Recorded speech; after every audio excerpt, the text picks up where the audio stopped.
Good everyone, welcome to today's video, and today is a load of Spade impressions that I'm going to be covering. Obviously, you can see the 5 that I've got lined up already.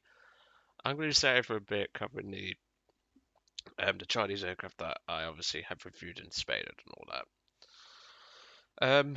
Obviously, you've seen in the brief news review that, well, the news overview of the intended Spade stuff.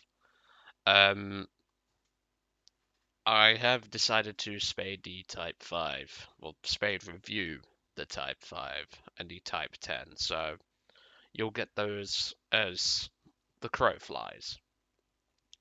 So, the I-15 Bis is the second reserve that you get for China. Now, I don't know if the Russian one's gone down in BR to 10. I don't think it has. Oh, it has. Huh. I thought they actually downtied it for just China, but clearly they've done it for Russia as well. Shows how much I know.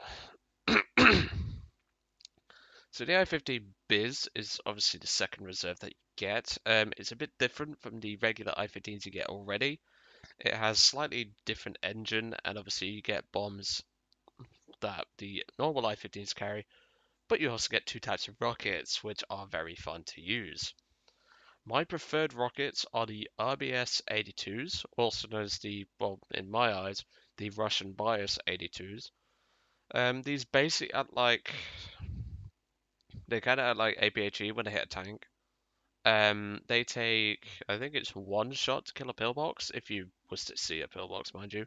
Takes one shot to kill a tank, and if you hit directly, it will basically kill anything that you see at reserve tier. It makes the A-15 Biz a very good ground support aircraft, so I don't see why people bring the Gladiator into flipping tank forces when I was spading the Chinese T-26, but whatever. So, aircraft wise, it's a pretty good aircraft. Obviously, I've covered this thing in a subscriber request, I think.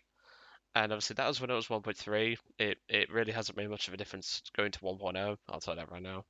You literally just don't fight 1 E1s anymore, which is always a blessing. However, you still have to fight the freaking AG100. However, let me tell you, people, if you think the HE100 was bad, you ain't seen nothing yet. I have test flown the CW21, which everyone and their mother has been flying recently. I will be spading it after the Martin 139, which I'll do after these recordings. And fucking hell, it's powerful. Stock, it can outclimb anything pretty much. It feels like it can outclimb a 205 that I used to grind the Euro 2005. And on top of all that, I don't know how to say it, but its wings are invulnerable. Um, it climbs like a god. It has the energy retention of a 205. It bloody feels like. It has the turn rate of a 205, pretty much, and it's armed with 250s and 230s. Yeah. I think Harry Feet got was it a quadruple ace back to back in the damn thing? Like, that's just insane. That is honestly just insane. But anyway, we're not here to cover that. I'll cross that bridge when we come to it. Let's jump into the battle and let's see what I got up to in the Chinese I-15 Biz. Now, in this battle, I was.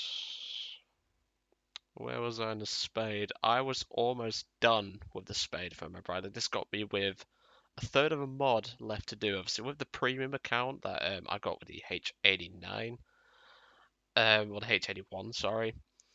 Um, which forgot to mention, that pack was bought by Moxie. If I didn't already say in the news that I said about spading and all that.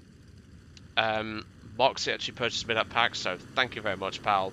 You are a legend. You didn't have to, but he did it out of the kindness of his heart to help the channel, which is always nice.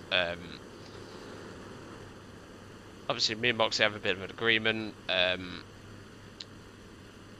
which in the future, well, I've covered it in Dave's sub replay, which I've got it on my desktop, so don't forget about it.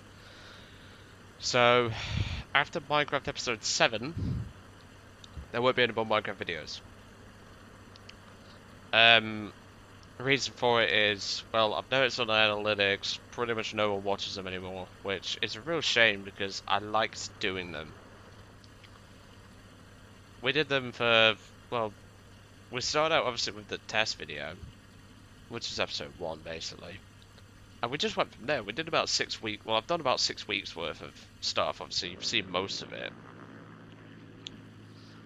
But it was a real shame, but hey ho, all good things must come to an end. So, just point out what's going on in this battle. Obviously, I did not have the rockets on. I got the rockets after this battle. And we also have a Smurfer. His name is Sags3. He's in the I-15R. He's a Smurfer. He's a sad little prick. You'll be surprised how many Smurfers I've seen lately. There've been so many. Most of them fly this fucking little thing. As much as I love the I-15s, I fucking hate fighting them because they honestly fly like anything.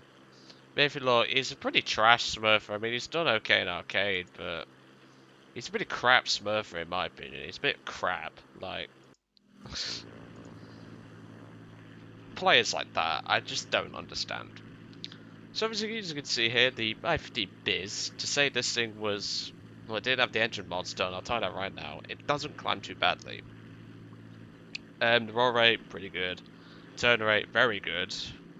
Well, in fact, no, very good is not the word I would use. It's borderline TIE Fighter. If you've ever watched Star Wars, this thing handles like a TIE Fighter. It's insane. And yet the Millennium Falcon could run rings around in a freaking TIE Fighter, but that's just logic. Um, in case you haven't noticed, I'm a huge Star Wars fan. Recently, though, the new Star Wars films, I'm not the biggest fan of. I mean, they're okay, but they're certainly not the greatest. But they got chopped on. I do love a bit of Star Wars. It's like the recent Marvel films, obviously Endgame.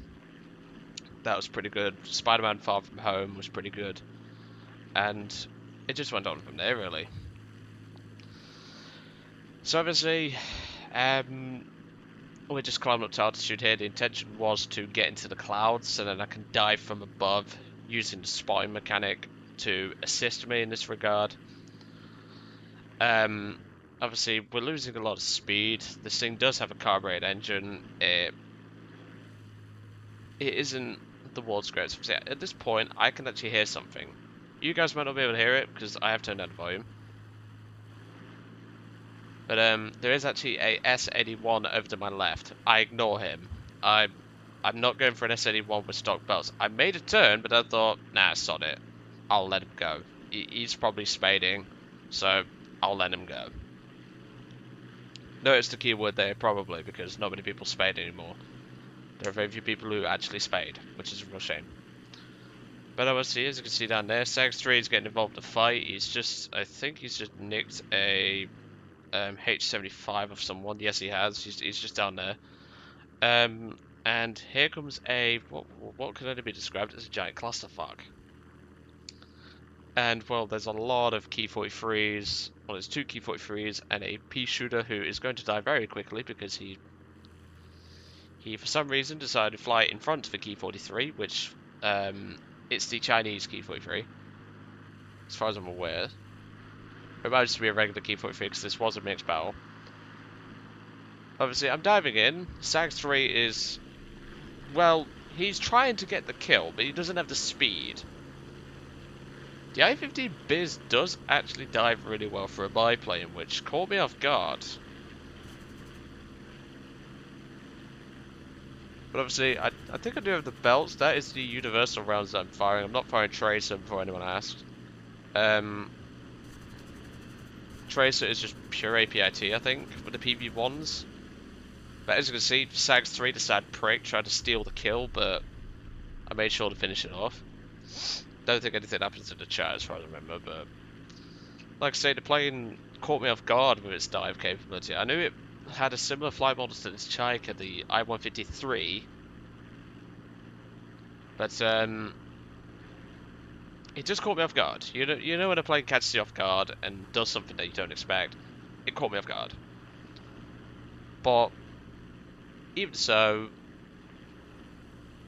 I would consider the I-15 Bis to be the better plane to use for your reserve. Obviously, the Gladiator gets the job done, but it's just not as good. Now, there is a bit of a sound bug from what I can hear in the headphones. For some reason, the game thinks there's a hurricane nearby.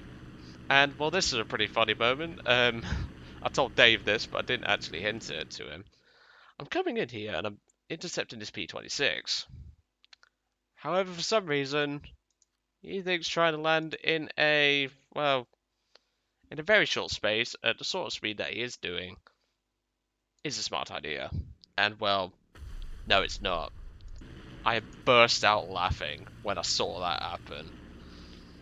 I was like, and I just went, okay, move on. I'll get some ground targets. I'm not fussed. If only this game had gone on for a little longer in terms of like our bombers not really bombing all the bases out, I could have gotten the plane spaded in. Well, obviously I've got the belts now. This was after my 3 kills, 1 death fight that I had. Best advice for ground attacking with this thing is literally just plonk the throttle back to 0 and just strafe.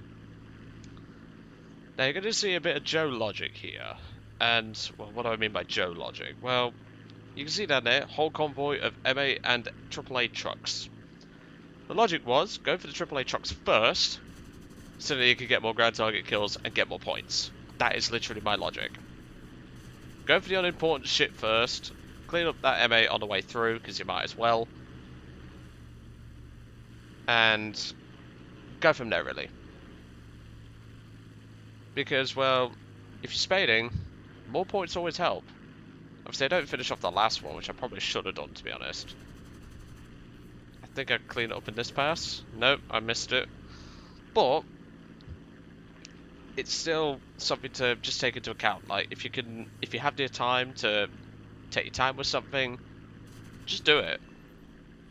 And, well, that is the end of the battle. The ground forces, it wasn't actually a player getting involved with the ground forces, takes out the last tank that we needed to win the battle. Because obviously, bombers did their job. The BR-20 pilot, I think, got 2 bases, but well done to him. So, like I say, the I-15 Bis, what I think of it, I'll quickly show my stats. Nice plane. 8 air kills, 2 death, 16 ground targets, most of which I got in this game. Obviously, you can see that it was 10. Very good plane. It's the better reserve by far. It just handles so much better when it really, really shouldn't. I've always said the I-15s are broken flight models, but whatever. And it's just gone from there. Like I say, if you are going to fly the Chinese, Spade both reserves, but if you're going to keep using one, use the I-15. It just seems to just be better. Obviously, the rockets will come in real handy when I start doing ground forces. China's got some pretty good CAS aircraft anyway, so that's always nice. And I can use the I-15 as sort of backup. But anyway, I'm going to let you guys off. I hope you enjoyed today's review on the I-15 Bis. Like I say, perfectly adequate plane. And it's just better than the Gladiator in pretty much most aspects. The Gladiator has the higher type speed by far, but the I-15 Bis is just more versatile. As you can strap on bombs, you can strap on rockets, and go from there, really. But yep, if you're going to spade one, just one, even though, as I always say, people who don't spade this shit I get annoyed at. So if you're going to spade both, use the I-15 more in like ground forces and stuff. It's just going to do so much better. I've seen far too many people bring the gladiators into ground forces. But anyway, I'll let you guys off. I hope you enjoyed today's review, and I'll see you all on the next one.